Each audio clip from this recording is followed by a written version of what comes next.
ಶ್ರೀಯರಸಗಾಂಗೇಯನುತ ಕೌಂತೆಯ ವಂದಿತ ಚರಣ ಕಮಲದಳಾಯ ತಾಂಬಕ ರೂಪ ಚಿನ್ಮಯ ದೇವಕೀತನಯ ರಾಯ ರಘುಕುಲವರಿಯ ಭೂಸುರ ಪ್ರಿಯ ಸುರಪುರ ನಿಲಯ ಚನ್ನಿಗರಾಯ ಚತುರೋಪಾಯ ರಕ್ಷಿಸು ನಮ್ಮ ನನವರತ. ಎಲ್ಲ ಸಜ್ಜನ ಬಾಂಧವರಿಗೂ ಕೂಡ ಕೃಷ್ಣರಾಜ ಕುತ್ಪಾಡಿ ಮಾಡುವ ನಮಸ್ಕಾರಗಳು. ಶ್ರೀ ಕನಕದಾಸರ ಹರಿಭಕ್ತಿ ಸಾರದ 36ನೆಯ ಪದ್ಯ. ಇಳೆಗೆ ಪತಿಯಾದವನು ಯಾದವರೊಳಗೆ ಬಾಂಧವ ನಿನಗೆ ಸೋದರದಳಿಯನಾದಭಿಮನ್ಯುವನು ಕೊಲ್ಲಿಸಿದೆ ಕೊಳುಗುಳದಿ ಅಳನಿನ ಬುದಿಯೊಳದ್ದಿ ತಂಗಿಯ ಬಳಲಿಸಿದೆ ಕುಲಗೋತ್ರ ಬಾಂಧವರೊಳಗೆ ಕೀರ್ತಿಯ ಪಡೆದೆ ರಕ್ಷಿಸು ನಮ್ಮ ನನವರತ. ಕನಕದಾಸರು ಭಗವಂತನ ಕಾರ್ಯವನ್ನು ಅಲ್ಲಗಳೆಯುವ ಅಥವಾ ನಿಂದಿಸುವ ಪ್ರಸಂಗಗಳನ್ನು ಇಟ್ಟುಕೊಂಡೇ ಇಂಥ ಕೆಲಸಗಳನ್ನು ಮಾಡಿದ್ರೂ ಕೂಡ ನೀನು ನನ್ನನ್ನ ಪೊರೆ, ಯಾಕೆಂದ್ರೆ ನೀನು ಮಾಡಿದ ಯಾವ ಕೆಲಸವೂ ಕೂಡ ಅದು ಕಾರಣ ಇಲ್ಲದೆ ಇರುವುದಿಲ್ಲ. ನಿನ್ನ ಪ್ರತಿಯೊಂದು ಹೆಜ್ಜೆಯಲ್ಲೂ ಪ್ರತಿಯೊಂದು ತಂತ್ರದಲ್ಲೂ ಉದಾತ್ತವಾದ ಉದ್ದೇಶ ಇರುತ್ತೆ. ಲೋಕದಲ್ಲಿ ನೋಡುಗರಿಗೆ ಕೃಷ್ಣ ಕಪಟಿ ಅಥವಾ ಕೃಷ್ಣನ ನಡೆ ಅನ್ನುವುದು ರಾಜಕೀಯ ಪ್ರೇರಿತವಾದದ್ದು ಹೊರತು ತನ್ನ ಸ್ವಂತ ಸಂಬಂಧಿಗಳನ್ನೂ ಕೂಡ ಬಿಡಲಿಲ್ಲ. ಅಷ್ಟು ಸ್ವಾರ್ಥಿ ಎನ್ನುವ ರೀತಿಯಲ್ಲಿ ಕಲ್ಪಿಸುವ ಬೇಕಾದಷ್ಟು ಮಾತುಕತೆಗಳು ಇವತ್ತು ನಮ್ಮ ನಡುವೆ ಉದಾಹರಣೆಯಾಗಿ ಬಂದು ಹೋಗುತ್ತೆ ಕೃಷ್ಣನ ಹೆಸರು. ಆದರೆ ಕನಕದಾಸರು ಇಷ್ಟೆಲ್ಲ ನಿನ್ನ ವಿಚಿತ್ರವಾದ ವರ್ತನೆಗಳಿದ್ದಾಗ್ಯೂ ನಿನ್ನ ರಕ್ಷಣೆ ಅನ್ನುವುದು ನಮಗೆ ಬೇಕೇ ಬೇಕು. ಯಾಕೆಂದ್ರೆ ಎಲ್ಲದಕ್ಕೂ ನಾನು ನ್ಯಾಯವನ್ನ ಕಾರಣವನ್ನ ಅರಿಯೆನು. ಇಳೆಗೆ ಪತಿಯಾದವನು ಯಾದವರೊಳಗೆ ಬಾಂಧವ ನಿನಗೆ ಸೋದರದ ಅಳಿಯನಾದ ಅಭಿಮನ್ಯುವನ್ನ ಕೊಲ್ಲಿಸಿದೆ. ಯಾದವರ ಬಂಧು ನೀನು, ಭೂಮಿಗೆ ಪತಿ. ಇಳೆಗೆ ಪತಿಯಾದವನು, ಪ್ರತಿಯೊಂದು ಅವತಾರದ ಕಾರ್ಯದಲ್ಲೂ ಭೂಮಿ ದಂಡಪಿಂಡಗಳ ಭಾರ ಹೆಚ್ಚಿದಾಗ ತನ್ನ ಒಡಲಿನ ಭಾರವನ್ನ ಕುಗ್ಗಿಸು ಅಂತ ಭಗವಂತನನ್ನ ಪ್ರಾರ್ಥಿಸುವಂತಹ ಪ್ರಸಂಗ ಬರುತ್ತೆ.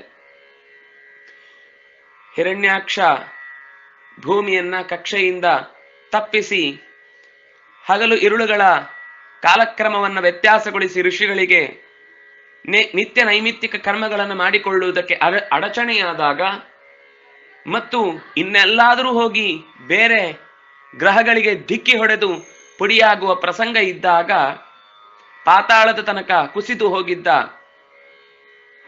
ಭೂಮಿಯನ್ನ ಅವಳ ಪ್ರಾರ್ಥನೆಯ ಮೇರೆಗೆ ಭೂವರಾಹನಾಗಿ ಭಗವಂತ ಬಂದು ತನ್ನ ಮೂತಿಯ ಮೇಲೆ ಹೊತ್ತು ಆಕೆಯನ್ನ ರಕ್ಷಿಸಿದ. ಹಾಗೆ ರಕ್ಷಿಸುವ ಅನೇಕ ಶಿಲ್ಪಗಳನ್ನು ನೋಡ್ತೇವೆ ನಾವು. ಭೂವರಾಹ ಭೂಮಿಯನ್ನು ಹೊತ್ತು ರಕ್ಷಿಸುವ ಶಿಲ್ಪವನ್ನು, ಅಲ್ಲಿ ಭೂಮಿಯ ಚಿತ್ರಣವನ್ನ ಸುಮಾರು 1000-2000 ವರ್ಷ ಪ್ರಾಚೀನವಾದ ಆ ದೇವತಾ ವಿಗ್ರಹಗಳನ್ನು ನಾವು ನೋಡುವಾಗ ನಮಗೆ ಕಲ್ಪನೆಗೆ ಬರುವಂತಹದ್ದು ಕೆಲವು ಕಡೆ ಸ್ವತಃ ಭೂದೇವಿಯನ್ನ ಕೂಡಿಸಿ ಚಿತ್ರಿಸಿದ್ದರೆ, ಬಹಳ ಕಡೆಗಳಲ್ಲಿ ಭೂಮಿಯನ್ನ ಉರುಟಾಗಿ ಚಿತ್ರಿಸಿ ನಿಲ್ಲಿಸಿರ್ತಾರೆ. ಅಂದ್ರೆ ಪ್ರಾಚೀನರಿಗೆ ಭೂಗೋಳ ಅನ್ನುವ ಕಲ್ಪನೆ ಮತ್ತು ಈ ಭೂಗೋಳ ಅನ್ನುವ ಶಬ್ದವೂ ಕೂಡ ಕೇವಲ ತಟ್ಟೆಯ ರೀತಿಯ ಆಕೃತಿಯ ವಸ್ತುವಿಗೆ ಹೇಳುವುದಲ್ಲ, ವ್ಯಾಸ ತ್ರಿಜ್ಯಗಳನ್ನ 4 ದಿಕ್ಕುಗಳಲ್ಲಿ 8 ದಿಕ್ಕುಗಳಲ್ಲಿ ಹೊಂದಿದಂತಹ ವಸ್ತುವಿಗೆ ಮಾತ್ರ ಹೇಳುವಂತಹ ಶಬ್ದ.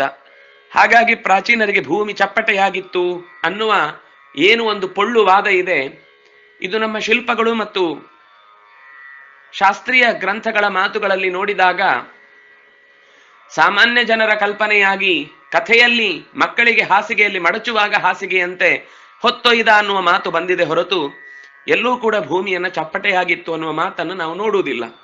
ಆದ್ದರಿಂದ ಇಳೆಗೆ ಪತಿಯಾದ ಅನ್ನುವ ಅರ್ಥದಲ್ಲಿ ಭಗವಂತ ಇಳ ಅನ್ನುವುದು ಒಂದು ದೇವತಾವಾಚಕವಾದ ಶಬ್ದವೂ ಹೌದು, ಜೊತೆಗೆ ಅದರ ಹಿಂದಿನ ವಿಜ್ಞಾನವನ್ನೂ ಕೂಡ ಶಾಸ್ತ್ರ ಪರಿಚಯಿಸಿಕೊಡುತ್ತೆ.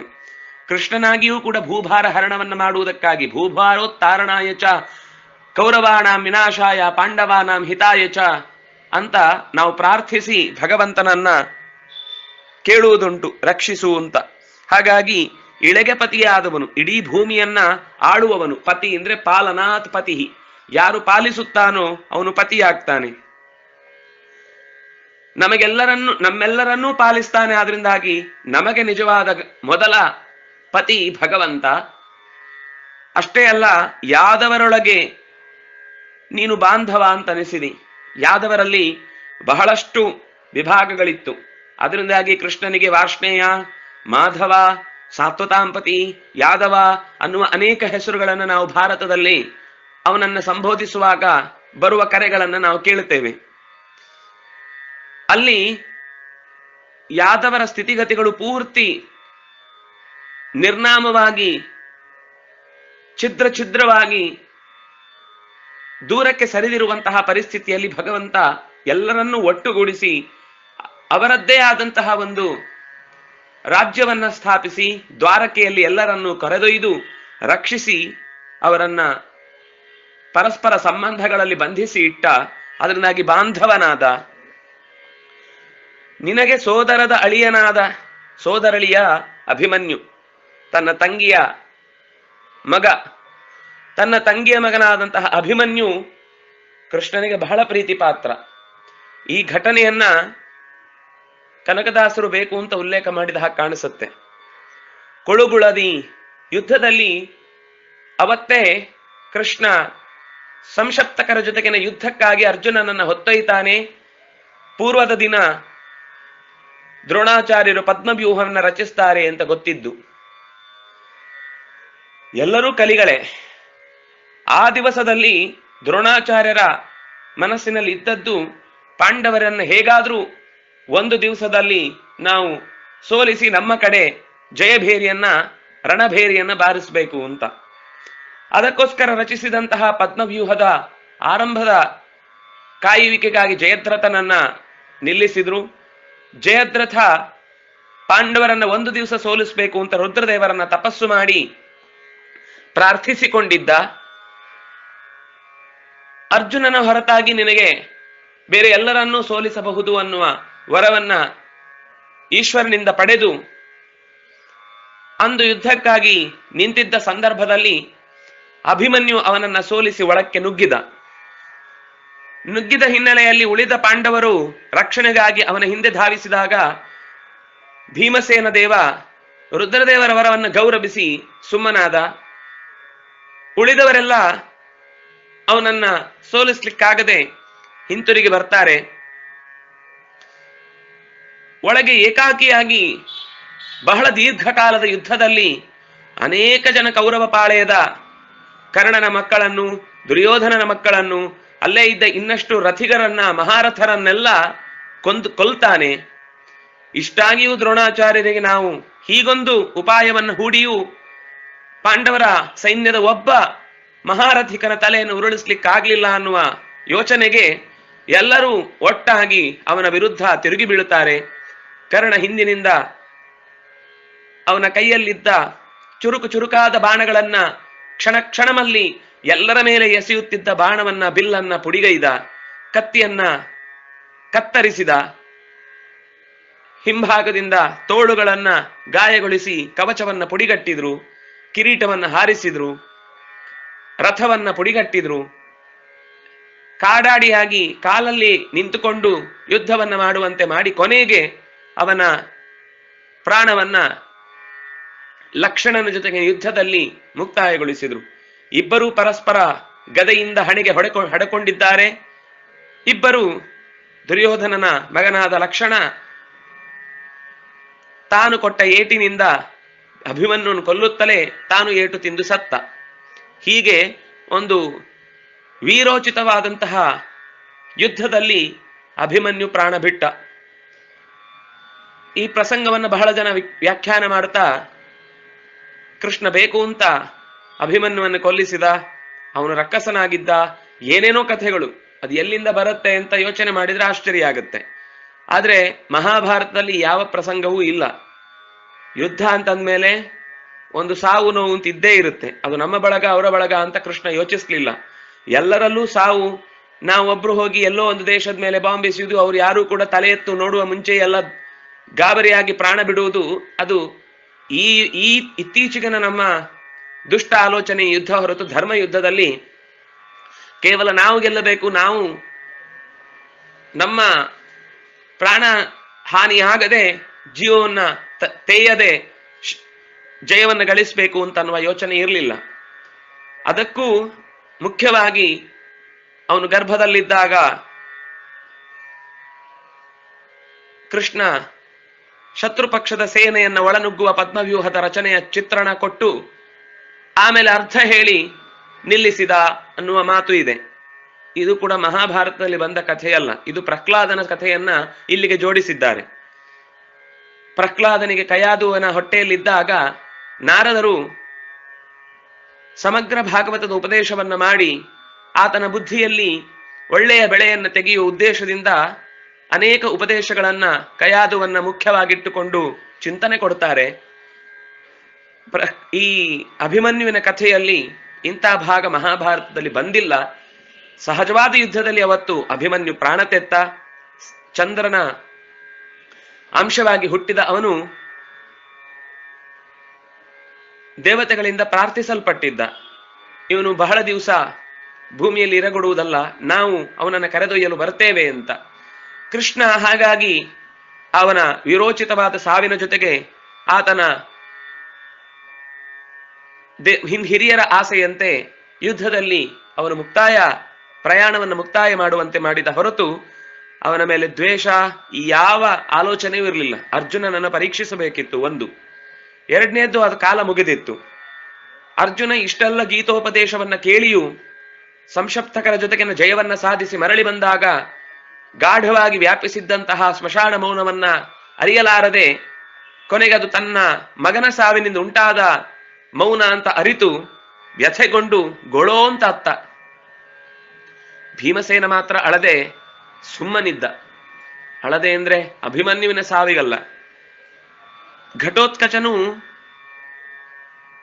ಕೌರವರ ಪಾಳಯದ ಬಾಣಕ್ಕೆ ಸಿಲುಕಿ ಸಾಯುವಾಗಲೂ ತನ್ನ ದೊಡ್ಡದಾದ ದೇಹವನ್ನ ಕೌರವರ ಪಕ್ಷದ ಮೇಲೆ ಎರಗಿಸಿ ಸತ್ತ. ಇಬ್ಬರ ಮಕ್ಕಳು ಸತ್ತಾಗಲೂ ಅದರ ಪ್ರತಿಕ್ರಿಯೆಯನ್ನ ಮಹಾಭಾರತ ವರ್ಣನೆ ಮಾಡುತ್ತೆ. ಅರ್ಜುನನ ಪ್ರತಿಕ್ರಿಯೆ ಬಹಳ ವಿಚಿತ್ರವಾಗಿತ್ತು. ಇವನೇನ ಗೀತೆ ಕೇಳಿದ್ದು ಅಂತ. ಆದ್ರೆ ಭೀಮಸೇನ ದೇವರ ಪ್ರತಿಕ್ರಿಯೆ ಯಥಾವತ್ತಾಗಿ ಯುದ್ಧದಲ್ಲಿ ಸೋವು ಗೆಲುವನ್ನ ಸಮಾನವಾಗಿ ಸ್ವೀಕರಿಸುವ ಎತ್ತರದ ಮನಸ್ಸಿನಲ್ಲಿ ನಿಂತಿತ್ತು.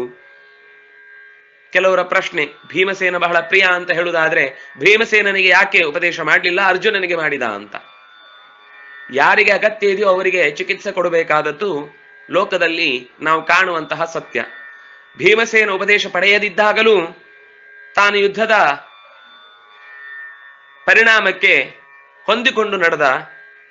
ಆದರೆ ಅರ್ಜುನನ ತಡೆದುಕೊಳ್ಳಲಾಗದ ಜಯದ್ರಥನ ಸಾವನ್ನ ಪ್ರತಿಜ್ಞೆ ಮಾಡಿ ಕೊನೆಗೆ ಜಯದ್ರಥ ಕೈ ಸಿಗದ ಹಾಗೆ ಆಗಿ ಪ್ರಾಣ ಬಿಡುವ ಪ್ರಸಂಗ ಬಂದಾಗ ಕೃಷ್ಣ ಮತ್ತೆ ಅರ್ಜುನನನ್ನು ಉಳಿಸಿದ.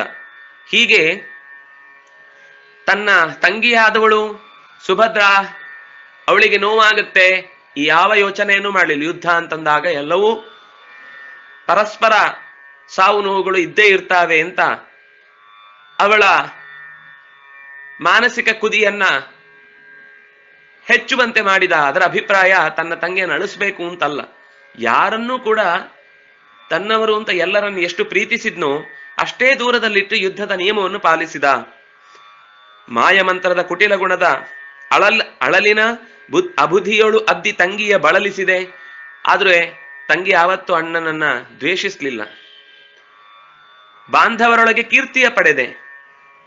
ಬಾಂಧವರು ಯಾರೂ ಕೂಡ, ಕೌರವರು ಕೂಡ ಅವರೊಳಗೆ ಬೇಕಾದಷ್ಟು ಸಣ್ಣ ಪುಟ್ಟ ವ್ಯತ್ಯಾಸಗಳಿಂದಾದ ತೊಂದರೆಗಳಿಗೆ ಅವರವರೊಳಗೆ ಕಿತ್ತಾಟ ಆಗಿತ್ತು. ದ್ರೋಣನನ್ನ ಕಳಕೊಂಡ ಸಂದರ್ಭದಲ್ಲಿ ಕೃಪಾ ಅಶ್ವತ್ಥಾಮರ ನಡುವೆ ಮಾತಿಗೆ ಮಾತು ಬೆಳೆದು ನಾಲಿಗೆ ಕತ್ತರಿಸ್ತೇನೆ, ತಲೆ ತೆಗೀತೇನೆ ಅಂತ ಮಾತುಗಳು ಬೆಳೆದವು. ಆದ್ರೆ ಇಡೀ ಮಹಾಭಾರತ ಯುದ್ಧದಲ್ಲಿ ಎಲ್ಲಿಯೂ ಕೂಡ ಪಾಂಡವರ ಒಳಗೆ ಪರಸ್ಪರ ತಮ್ಮ ತಮ್ಮ ಶಕ್ತಿಯನುಸಾರದ ಗರಿಮೆಗಳನ್ನು ಹೇಳಿಕೊಂಡು ಕಿತ್ತಾಟವಾಡಿದ್ದು ನಾವು ಕಾಣುವುದಿಲ್ಲ.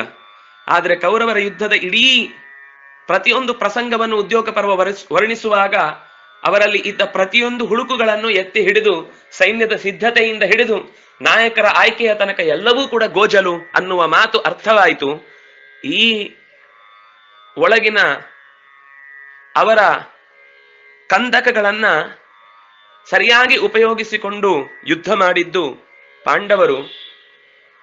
ಪಾಂಡವರ ಒಳಗೆ ಇಂತಹ ಘಟನೆಗಳು ನಡೆದಾಗಲೂ ಅವರು ಕೃಷ್ಣನನ್ನ ದೂರದೆ ಕೃಷ್ಣ ಮಾಡಿದರಲ್ಲಿ ಪ್ರತಿಯೊಂದರಲ್ಲೂ ಅರ್ಥ ಇದೆ ಅಂತ ಭಾವಿಸಿ ಅವನನ್ನ ಮತ್ತಷ್ಟು ಪ್ರಶಂಸಿದ್ರು. ಆ ಪ್ರಶಂಸೆ ಅಂತ ಅನ್ನೋದು ನಿಜವಾಗಿಯೂ ಒಳ್ಳೆಯವರು ಏನ್ ಹೇಳ್ತಾರೆ, ಸಜ್ಜನರು ಏನ್ ಹೇಳ್ತಾರೆ, ಅವರ ದೃಷ್ಟಿಕೋನದಲ್ಲಿ ಮಾಡಿದ ಕಾರ್ಯಗಳಿಗೆ ಏನು ಅರ್ಥ ಇದೆ, ಇದು ನಿಜವಾಗಿ ಬಹಳ ದೀರ್ಘಕಾಲದವರೆಗೂ ಕೂಡ ನ್ಯಾಯವಾಗಿ ನಿಲ್ಲುವಂತಹದ್ದು. ನೀನು ಕೀರ್ತಿಯನ್ನೇ ಪಡೆದಿದ್ದಿ ಅಂತಂದ ಮೇಲೆ ಇದರಲ್ಲಿ ಒಳ್ಳೆಯ ದರ್ಶನವನ್ನೇ ಸಜ್ಜನರು ಮಾಡಿದ್ದಾರೆ. ನಮಗೂ ಆ ದರ್ಶನದ ಸೌಭಾಗ್ಯವನ್ನ ಕೊಟ್ಟು ತಪ್ಪು ಮಾಹಿತಿಯನ್ನು ನಾವು ತಿಳಿದುಕೊಳ್ಳದೆ ನಿನ್ನ ಸಜ್ಜನಿಕೆಯ ವೈಸ್ತಾರ್ಯವನ್ನ ಮತ್ತಷ್ಟು ಅರಿಕೆ ಮಾಡಿಕೊಳ್ಳುವ ಶಕ್ತಿಯನ್ನು ಕೊಡು ಅಂತ ಕನಕದಾಸರು ಬಹಳ ಸುಂದರವಾಗಿ ಈ ಪದ್ಯದಲ್ಲಿ ಪ್ರಾರ್ಥಿಸಿದ್ದಾರೆ. ನಮಸ್ಕಾರ.